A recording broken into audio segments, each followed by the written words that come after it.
The Buddha via the Bible.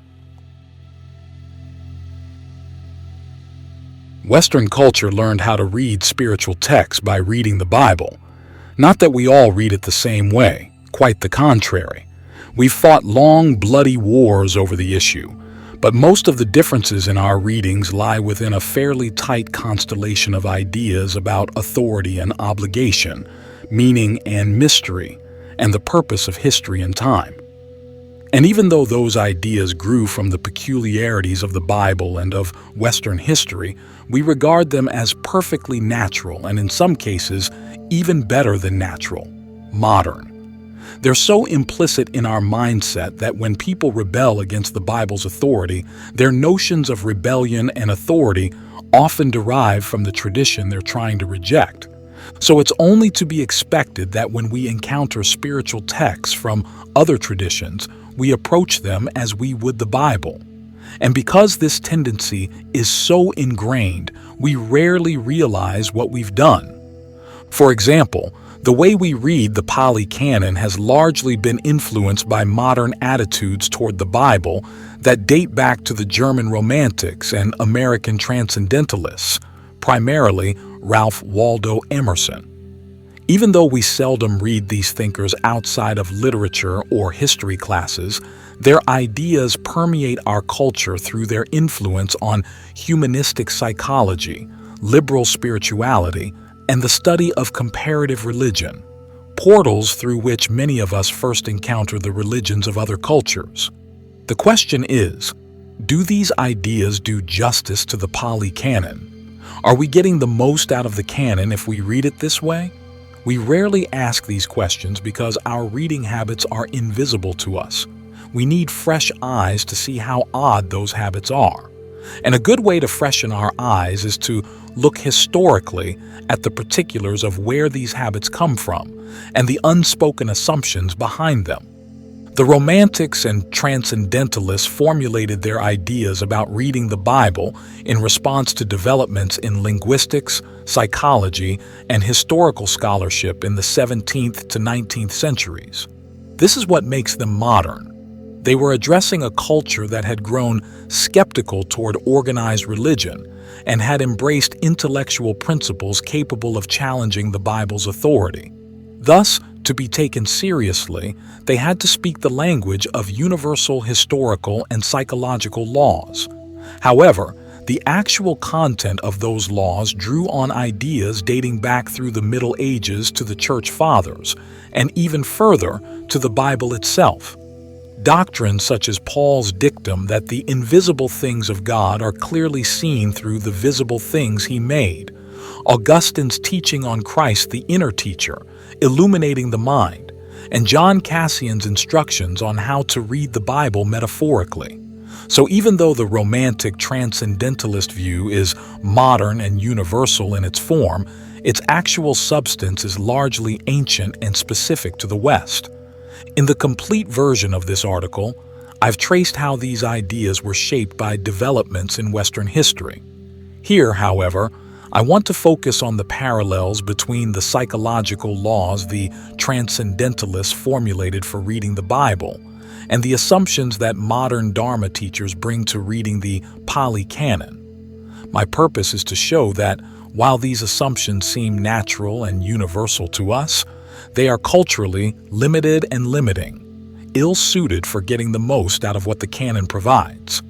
The Transcendentalist approach to the Bible boils down to 8 principles. The first principle concerns the nature of the universe. The second, the means by which the human mind can best connect with that nature. And the remaining 6, the implications of the first 2 concerning how the Bible should be read. In the following discussion, the quotations illustrating each principle are from Emerson. 1. The universe is an organic whole composed of vital forces. The technical term for this view is monistic vitalism. This whole is essentially good because it is continuously impelled forward by the overarching force of a benevolent creator, which Emerson called the oversoul, operating both in external nature and in the inner recesses of the soul.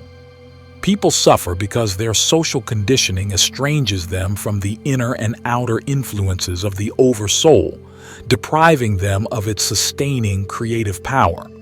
Thus, the spiritual life is essentially a search for reconnection and oneness with the whole. The simplest person who in his integrity worships God becomes God. The heart in thee is the heart of all, not a valve, not a wall, not an intersection is there anywhere in nature, but one blood rolls uninterruptedly in endless circulation through all men, as the water of the globe is all one sea, and, truly seen, its tide is one. 2. Reconnection and oneness are best found by adopting a receptive, open attitude toward the influences of nature on a sensory, pre-verbal level. Standing on the bare ground, my head bathed by the blithe air and uplifted into infinite space, all mean egotism vanishes. I become a transparent eyeball. I am nothing. I see all. The currents of the universal being circulate through me. I am part or particle of God. 3. The Bible can comfort the soul estranged from nature, but it should not be granted absolute authority because the inspiration it records is only second-hand, interfering with the soul's direct contact with the One. The relations of the soul to the divine spirit are so pure that it is profane to seek to interpose helps. The saints and demigods whom history worships, we are constrained to accept with a grain of allowance.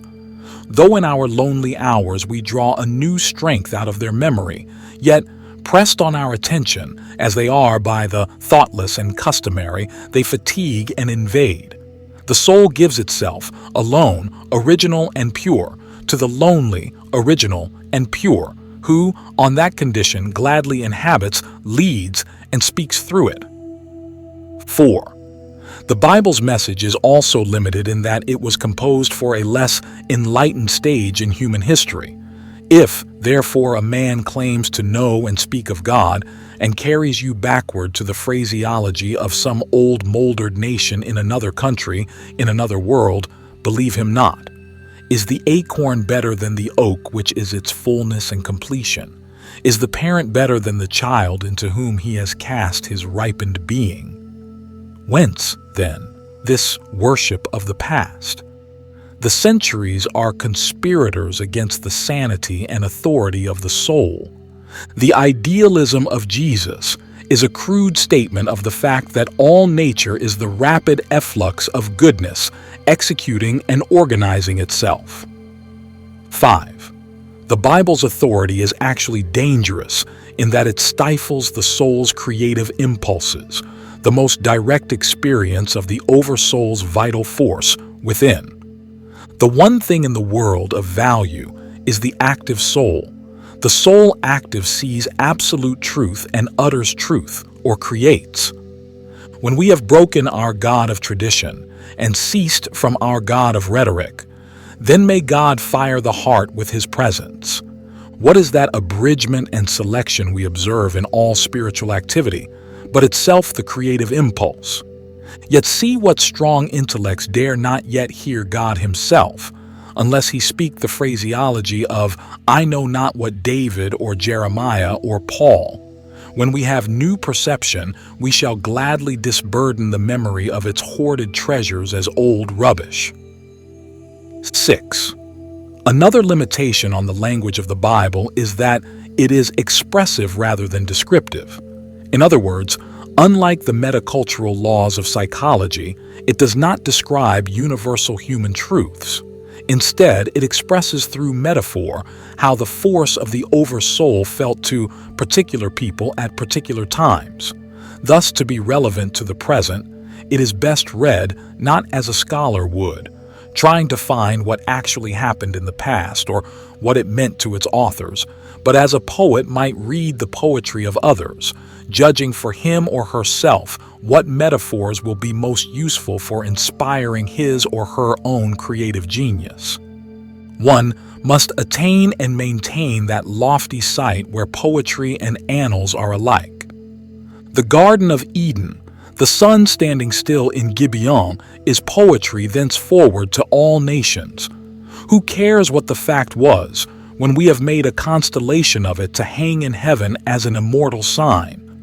In the book I read, the good thought returns to me, as every truth will, the image of the whole soul. To the bad thought which I find in it, the same soul becomes a discerning, separating sword, and lops it away. 7. By reading the Bible creatively in this way, one is assisting in the progress of God's will in the world. Because the soul is progressive, it never quite repeats itself, but in every act attempts the production of a new and fairer whole. We need not fear that we can lose anything by the progress of the soul. The soul may be trusted to the end. 8.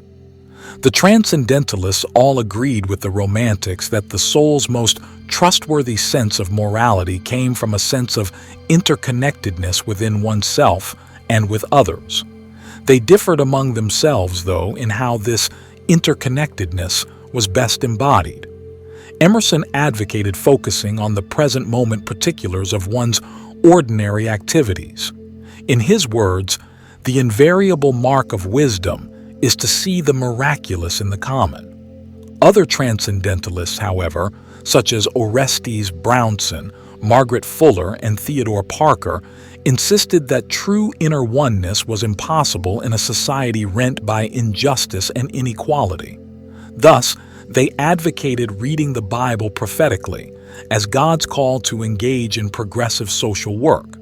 Emerson, in turn, retorted that unless change came first from within, even the ideal social structure would be corrupted by the lack of inner contact with God.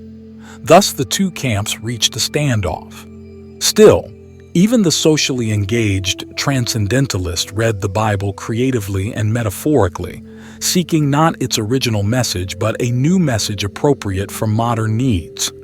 Brownson, for instance, followed the French socialist Pierre Leroux in interpreting the Last Supper as Jesus' call to all Christians to drop artificial social divisions caused by wage labor, capitalist exploitation, external signs of status, etc., and to construct a new social system that would allow all humanity to celebrate their mutual interconnectedness.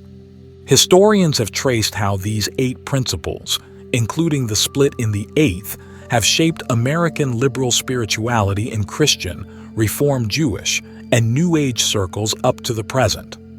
Emerson's way of phrasing these points may sound quaint, but the underlying principles are still familiar even to those who've never read him. Thus, it's only natural that Americans raised in these traditions, on coming to Buddhism, would bring these principles along. Emerson himself, in his later years, led the way in this direction through his selective appreciation of Hindu and Buddhist teachings, which he tended to conflate. And modern Western Buddhist teachers still apply all 8 principles to the Pali Canon even today. In the following discussion, I've illustrated these principles, as applied to the canon, with quotations from both lay and monastic teachers. The teachers are left unnamed because I want to focus, not on individuals, but on what historians call a cultural syndrome, in which both the teachers and their audiences share responsibility for influencing one another. The teachers, by how they try to explain and persuade. The audiences, by what they're inclined to accept or reject. Some of the teachers quoted here embrace romantic transcendentalist ideas more fully than others, but the tendency is present, at least to some extent, in them all. 1. The first principle is that the canon, like all spiritual texts, takes interconnectedness, the experience of unity within and without, as its basic theme. On attaining this unity, one drops the identity of one's small self and embraces a new identity with the universe at large. The goal of Dhamma practice is integration through love and acceptance, openness and receptivity, leading to a unified wholeness of experience without the artificial boundaries of separate selfhood. It is the goal of spiritual life to open to the reality that exists beyond our small sense of self. Through the gate of oneness, we awaken to the ocean within us. We come to know in yet another way that the seas we swim in are not separate from all that lives. When our identity expands to include everything, we find a peace with the dance of the world. It is all ours, and our heart is full and empty, large enough to embrace it all. 2. The canon's prime contribution to human spirituality is its insight into how interconnectedness can be cultivated through systematic training in mindfulness, defined as an open, receptive, pre-verbal awareness. This provides a practical technique for fostering the sort of transparent religious consciousness that Emerson extolled. One teacher, in fact, describes mindfulness as sacred awareness. Mindfulness is presence of mind, attentiveness, or awareness. Yet the kind of awareness involved in mindfulness differs profoundly from the kind of awareness at work in our usual mode of consciousness. The mind is deliberately kept at the level of bare attention, a detached observation of what is happening within us and around us in the present moment. In the practice of right mindfulness, the mind is trained to remain in the present, open, quiet, and alert, contemplating the present event. All judgments and interpretations have to be suspended or, if they occur, just registered and dropped. The task is simply to note whatever comes up just as it is occurring, riding the changes of events in the way a surfer rides the waves on the sea. 3. However, the canon does not speak with final authority on how this receptive state should be used or how life should be led. This is because the nature of spiritual inspiration is purely individual and mysterious. Where the transcendentalists spoke of following the soul, Western Buddhists speak of following the heart. As one teacher who has stated that following one's heart might mean taking the path of psychotropic drugs has said, "No one can define for us exactly what our path should be. All the teachings of books, maps, and beliefs have little to do with wisdom or compassion. At best, they are a signpost, a finger pointing at the moon, or the leftover dialogue from a time when someone received some true spiritual nourishment. We must discover within ourselves our own way to become conscious, to live a life of the spirit.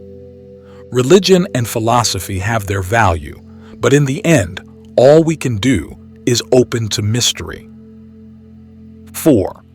The canon's authority is also limited by the cultural circumstances in which it was composed. Several teachers, for example, have recommended dropping the canon's teachings on karma because they were simply borrowed from the cultural presuppositions of the Buddha's time. Even the most creative, world-transforming individuals cannot stand on their own shoulders. They too remain dependent upon their cultural context, whether intellectual or spiritual, which is precisely what Buddhism's emphasis on impermanence and causal interdependence implies. The Buddha also expressed his new, liberating insight in the only way he could, using the religious categories that his culture could understand.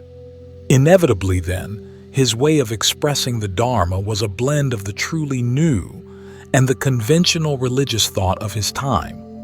Although the new transcends the conventional, the new cannot immediately and completely escape the conventional wisdom it surpasses. 5. Another reason to restrict the canon's authority is that its teachings can harm the sensitive psyche. Where Emerson warned against allowing the Bible to stifle individual creativity, Western Buddhists warn that the canon's talk of eliminating greed, aversion, and delusion ignores, in an unhealthy way, the realities of the human dimension. If you go into ancient Indian philosophy, there is a great emphasis on perfection as the absolute, as the ideal. But is that archetype, is that ideal, what we actually experience? The images we have been taught about perfection can be destructive to us. Instead of clinging to an inflated, superhuman view of perfection, we learn to allow ourselves the space of kindness, 6. Because the language of the canon is archetypal, it should be read not as descriptive, but as expressive and poetic. And that expression is best absorbed intuitively. It's never a matter of trying to figure it all out. Rather, we pick up these phrases and chew them over, taste them, digest them, and let them energize us by virtue of their own nature. Even these ostensibly literal maps may be better read as if they were a kind of poem, rich in possible meanings. 7. To read the canon as poetry may yield new meanings unintended by the compilers, but that simply advances a process at work throughout Buddhist history. Some thinkers have explained this process as a form of vitalism, with Buddhism or the Dharma identified as the vital force. Sometimes the vitalism is explicit, as when one thinker defined Buddhism as an inexpressible living force. At other times, it is no less present for being implied. The great strength of Buddhism throughout its history is that it has succeeded many times in reinventing itself according to the needs of its new host culture. What is happening today in the West is no different. In each historical period, the Dharma finds new means to unfold its potential in ways precisely linked to that era's distinctive conditions. Our own era provides the appropriate stage for the transcendent truth of the Dharma to bend back upon the world and engage human suffering at multiple levels, not in mere contemplation, but in effective, relief-granting action. 8. As this last quotation shows, some thinkers recommend reading the canon not only poetically, but also prophetically as a source of moral imperatives for social action in our times. Because the canon says little on the topic of social action, this requires a creative approach to the text.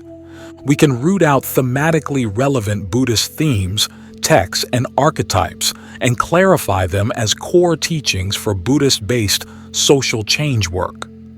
Of the various themes found in the Pali Canon, dependent co-arising, interpreted as interconnectedness, is most commonly cited as a source for social obligation, paralleling the way the Transcendentalists saw interconnectedness as the source of all moral feeling. Numerous thinkers have hailed this prophetic reading of the canon as a new turning of the Dhamma wheel, in which the Dhamma grows by absorbing advances in modern Western culture. Many are the lessons, they say, that the Dhamma must learn from the West, among them democracy, equality, Gandhian nonviolence, humanistic psychology, ecofeminism, sustainable economics, systems theory, deep ecology, new paradigm science, and the Christian and Jewish examples of religious social action. We are assured that these developments are positive because the deepest forces of reality, within and without, can be trusted to the end. We must be open to a variety of responses toward social change that come from no particular authority, but are grounded in the radical creativity that comes when concepts fall away. There is an underlying unity to all things, and a wise heart knows this as it knows the in and out of the breath. They are all part of a sacred whole in which we exist, and in the deepest way they are completely trustworthy. We need not fear the energies of this world or any other. Often the trustworthiness of the mind is justified with a teaching drawn from the Mahayana, the principle of Buddha nature present in all. This principle has no basis in the Pali Canon, and so its adoption in Western Theravada is frequently attributed to the popularity of Mahayana in Western Buddhism at large. Only rarely is the question asked, why do Westerners find the Mahayana attractive? Is it because the Mahayana teaches doctrines we're already predisposed to accept? Probably so, especially when you consider that although the principle of Buddha nature is interpreted in many ways within the Mahayana itself, here in the West it's primarily understood in the form closest to the transcendentalist idea of innate goodness. Compassion is our deepest nature. It arises from our interconnection with all things. These 8 principles for interpreting the Pali Canon are often presented as metacultural truths, but as we have seen, they developed in the specific context of the Western engagement with the Bible. In other words, they're historically conditioned. When we compare them to the canon itself, we find that they directly contradict the Dhamma. At the same time, when teachers try to justify these principles on the basis of the canon, we find that they're invariably misreading the text. 1. The idea that spiritual life is a search for unity depends on the assumption that the universe is an organic whole and that the whole is essentially good. The canon, however, consistently portrays the goal of the spiritual life as transcendence. The world, which is synonymous with the all, SN 3523, is a dangerous river over which one has to cross to safety on the other side. The state of oneness or non-duality is conditioned, and 1029, still immersed in the river, unsafe. In reaching Nibbana, one is not returning to the source of things, MN1, but reaching something never reached before, and 577, a dimension beyond all space and time. And in attaining this dimension, one is not establishing a new identity, for all identities, even infinite ones, DN15, ultimately prevent that attainment and so have to be dropped. 2. The canon never defines mindfulness as an open, receptive, pre-verbal state. In fact, its standard definition for the faculty of mindfulness is the ability to keep things in mind. Thus, in the practice of right mindfulness, one is keeping one of 4 frames of reference in mind: body, feelings, mind, and mental qualities, remembering to stay with these things in and of themselves. And some of the more vivid analogies for the practice of mindfulness suggest anything but an open, receptive, non-judging state.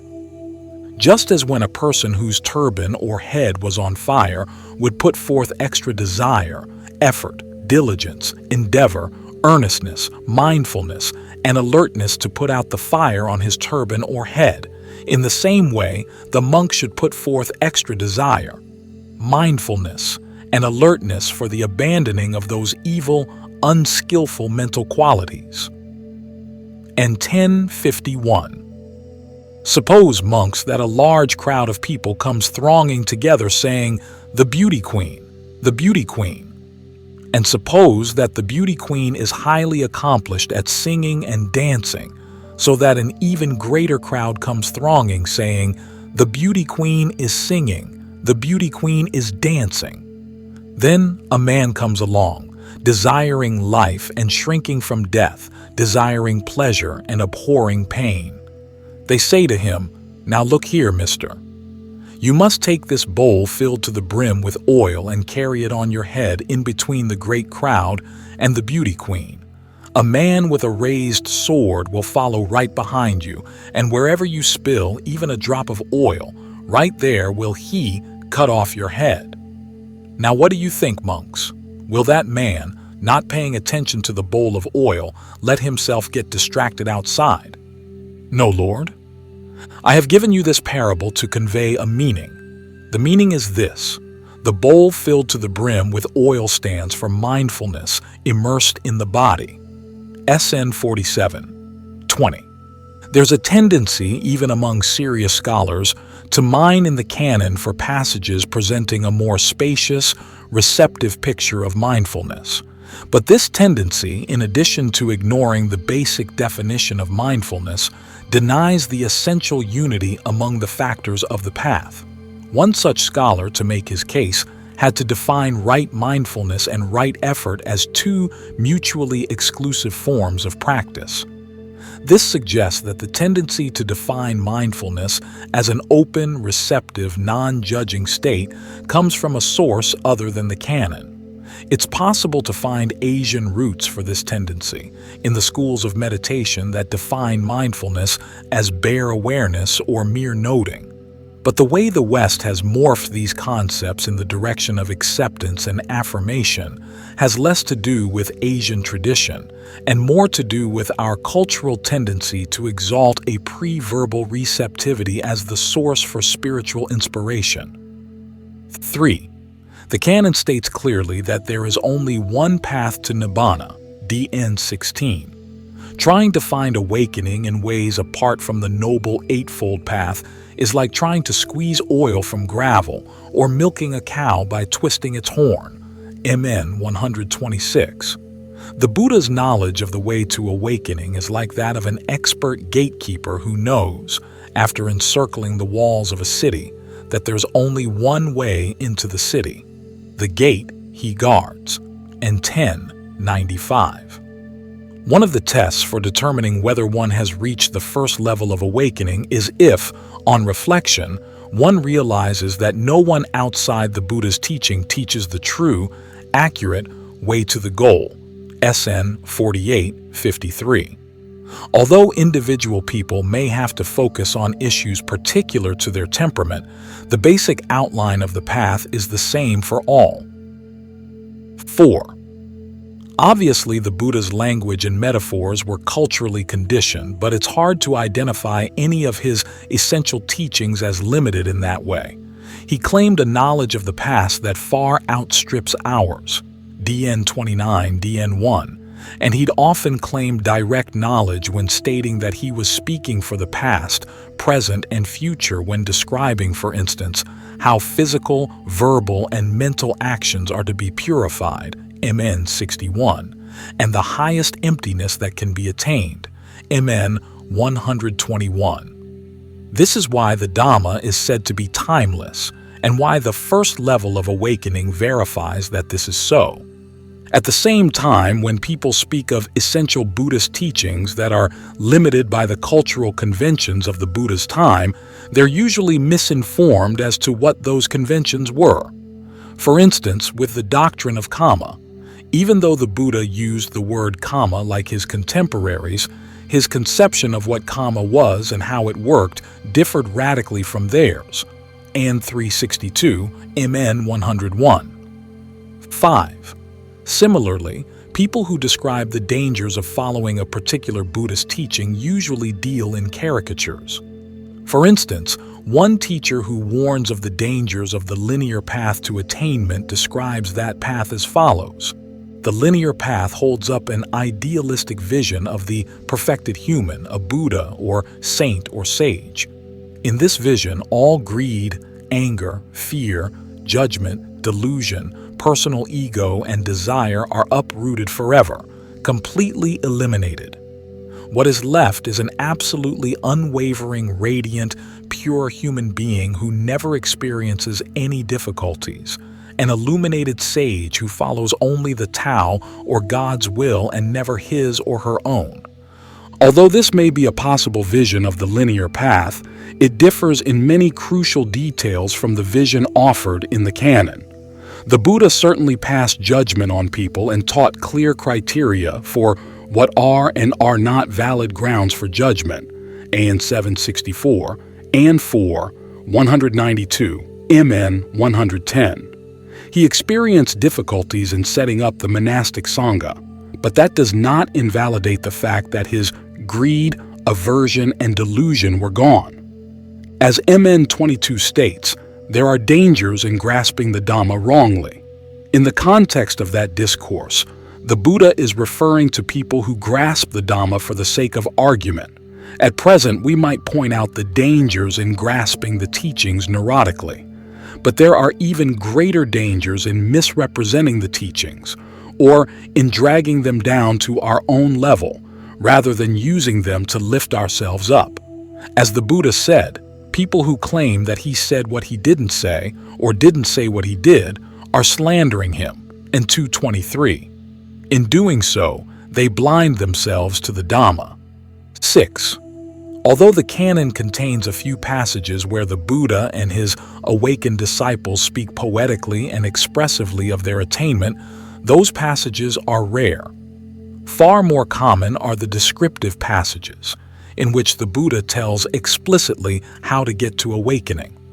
As he said in a famous simile, the knowledge gained in his awakening was like the leaves in the forest, the knowledge he taught like the leaves in his hand, SN 56:31.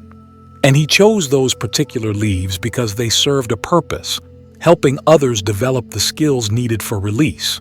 This point is supported by the imagery and analogies employed throughout the canon. Although some of the more poetic passages draw images from nature, they are greatly outnumbered by analogies drawn from physical skills, cooking, farming, archery, carpentry, making the point that Dhamma practice is a skill that can be understood and mastered in ways similar to more ordinary skills. The Buddha's descriptions of the path are phrased primarily in psychological terms, just like the metacultural principles of the transcendentalists and romantics. Obviously, the canon's maps of mental processes differ from those proposed by Western psychology, but that doesn't invalidate them. They were drawn for a particular purpose, to help attain the end of suffering, and they have to be tested fairly, not against our preferences, but against their ability to perform their intended function. The poetic approach to the canon overlooks the care with which the Buddha tried to make his instructions specific and clear. As he once commented, in 246, there are two types of assemblies, those trained in bombast and those trained in cross-questioning. In the former, the students are taught literary works, the works of poets, artful in sound, artful in expression, the work of outsiders, and are not encouraged to pin down what the meaning of those beautiful words might be. In the latter, and here the Buddha was describing his own method of teaching, the students are taught the Dhamma, and when they have mastered that Dhamma, they cross-question one another about it and dissect it. How is this? What is the meaning of this? They make open what isn't open, make plain what isn't plain, dispel doubt on its various doubtful points. To treat such teachings as poetry distorts how and why they were taught. 7. A vitalist interpretation of Buddhist history does a disservice both to the Buddha's teachings and to historical truth. To begin with, the canon does not portray history as purposeful. Time moves in cycles, but those movements mean nothing. This is why the Buddha used the term samsara, wandering on, to describe the course of beings through time.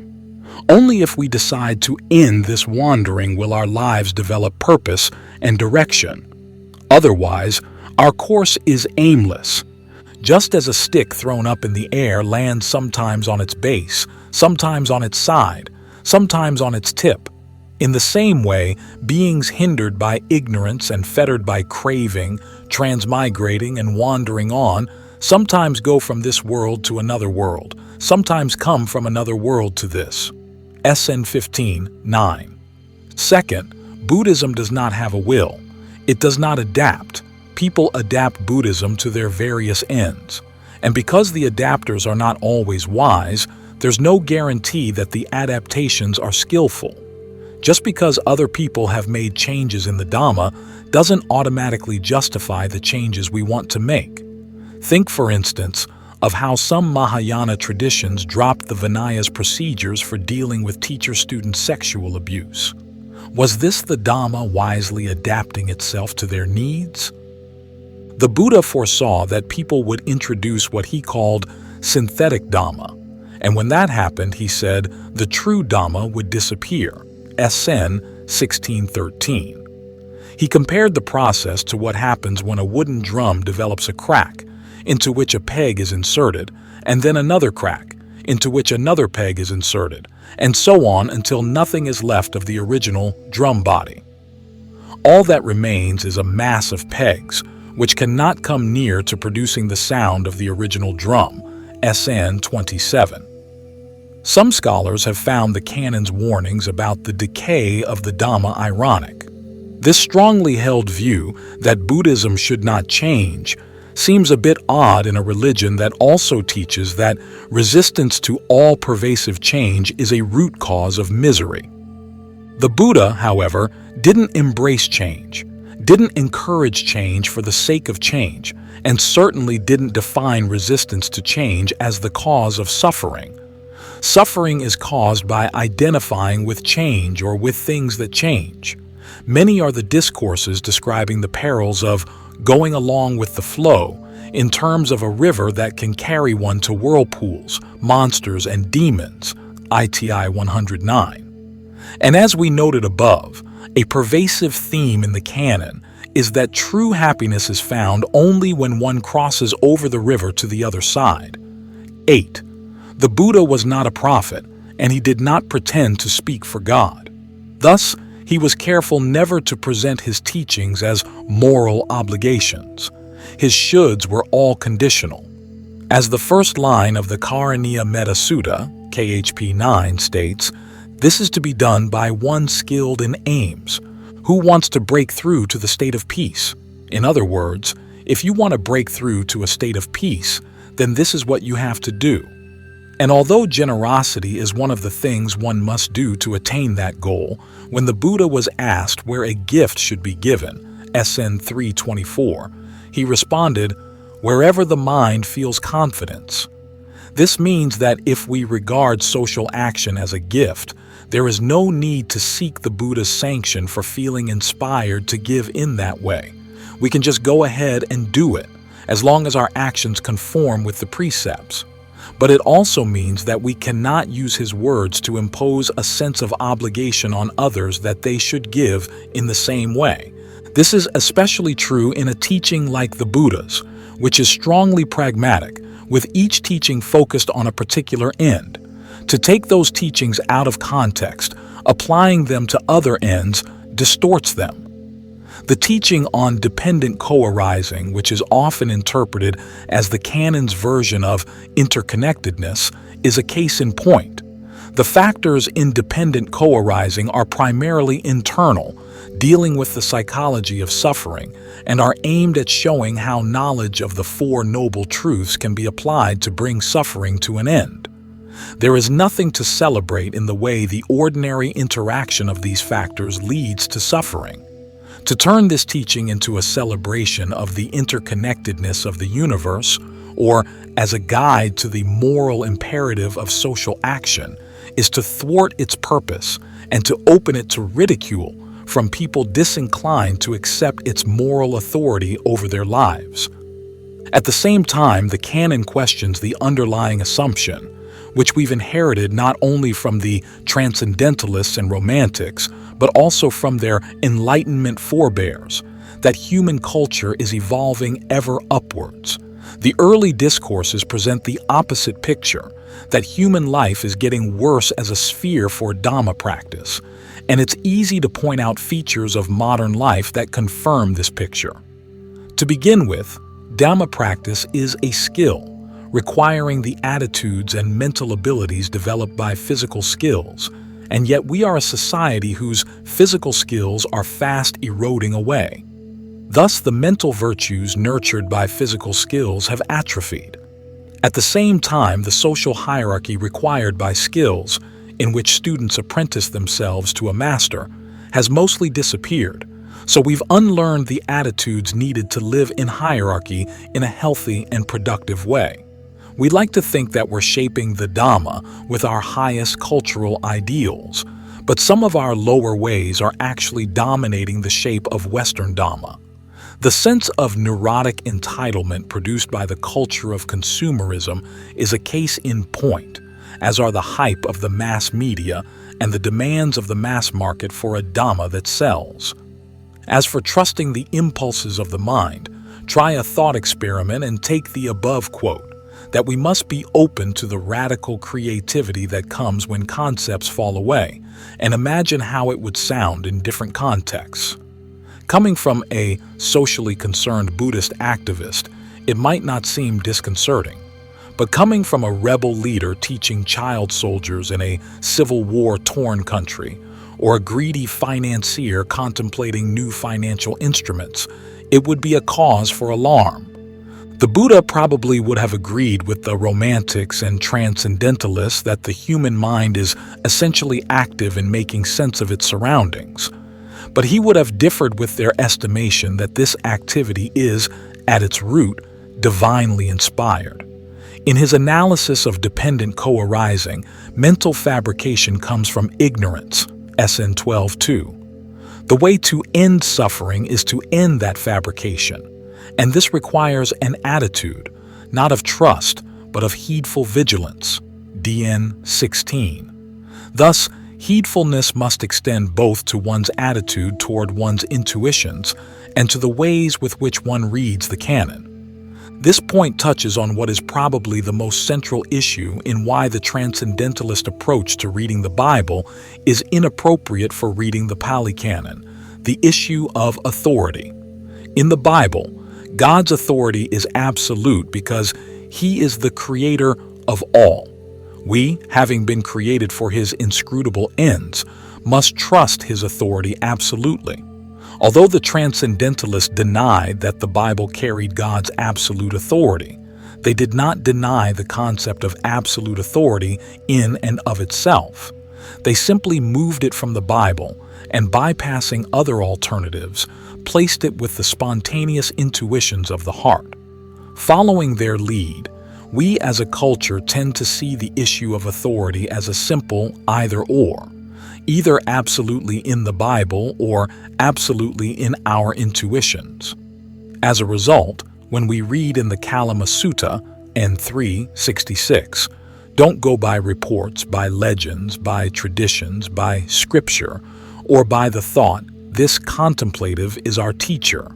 We skip over the words in the ellipsis and assume that there is only one other alternative, as stated in a message rubber-stamped on the back of an envelope I once received. Follow your own sense of right and wrong, the Buddha. However, the words in the ellipsis are equally important. Don't go by logical conjecture, by inference, by analogies, by agreement through pondering views, or by probability. In other words, you can't go simply by what seems reasonable or agreeable to you. You can't go simply by your intuitions.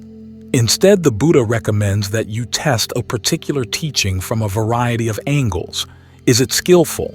Is it blameless? Is it praised or criticized by the wise? When put into practice, does it lead to harm and suffering or to well-being and happiness? This requires approaching the practice as a skill to be mastered, one that has already been mastered by the wise. Although a part of mastery is learning to gauge the results of your actions, that's not the whole story. You must learn how to tap into the wisdom and experience of experts, and learn to gauge the results of your actions, at the very least, against standards they have set. This is why we read and study the canon, to gain a clear understanding of what the wise have discovered, to open our minds to the questions they found fruitful, so that we can apply the wisdom of their expertise as we try to develop our own.